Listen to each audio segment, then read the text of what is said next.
For the last decade, the UK singles charts have at one point or another been inundated with songs released by so-called talent show artists. Whether this was from pop stars, The Rivals, Pop Idol, The X Factor or The Voice, it has now become commonplace for people who became well known in the public eye to have chart success via these competition shows, as opposed to busting their asses and actually working hard in order to gain recognition as a talented artist, and even today that viewpoint is questioned. However, one good thing that these kinds of shows do is catapult other genuinely talented artists back into the charts. These acts include the Goo Goo Dolls, Jeff Buckley and Damien Rice. But whilst only a handful of these people who apply for the listed shows have had varying degrees of success throughout the years, for only the third time ever in the UK charts, an act that has applied for a completely different talent show has made an impact on the singles charts. This week saw 14-year-old Gabz Gardiner, who applied for Britain's Got Talent this year, achieve top 10 status on the singles charts with her song Lighters (The One) reaching number 6 in the charts.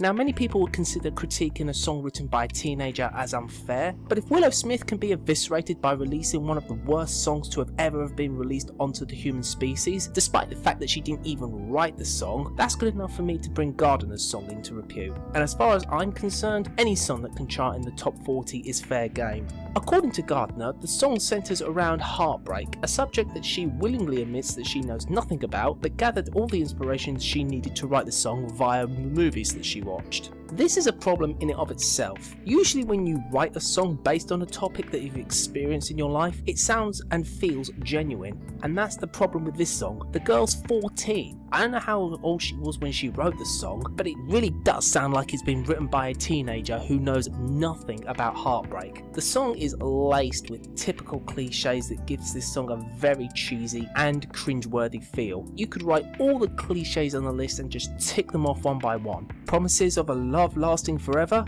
Check. Saying that there's never been a time that they weren't together? Check. Claiming to have known someone their whole life and saying that they'll be a couple forever even when it's physically impossible for that to be the case? Triple fucking check. My biggest gripe with the song though is the hook. Sure, it's basic and simple and easy to remember, however the whole concept of holding up a lighter because of the notion that they've lost the one is just stupid and raises many questions and complaints. For instance, what am I supposed to do with a lighter?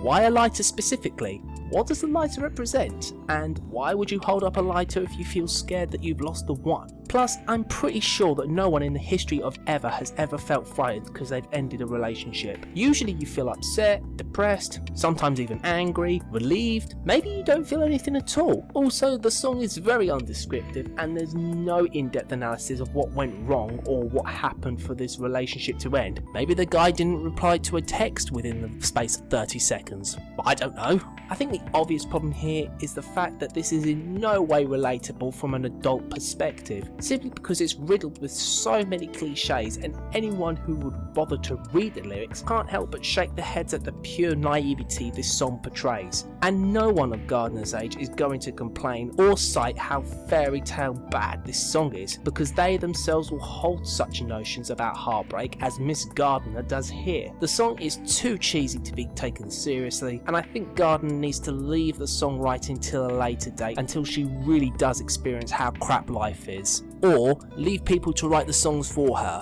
which, as we can look back on history, isn't always a good idea.